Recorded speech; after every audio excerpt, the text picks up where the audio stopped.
দরকার। জামায়াতে ইসলামী বাংলাদেশ আজকে এই রাজনীতিটাই করছে।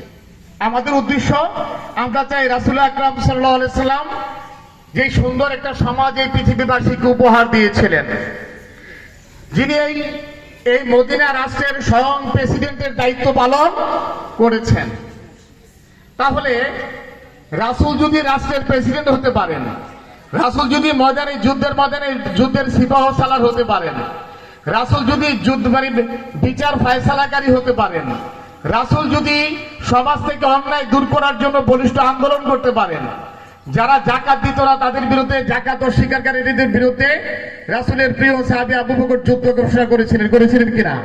করেছিলেন।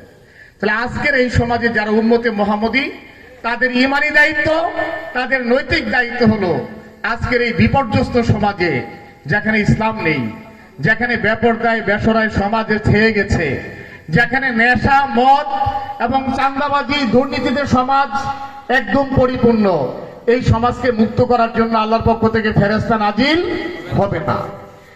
তাদেরকে, এই সমাজকে পরিশুদ্ধ করার জন্য কোন নবী রাসূল ওই সমাজে নতুন করে আগমন করবেন না।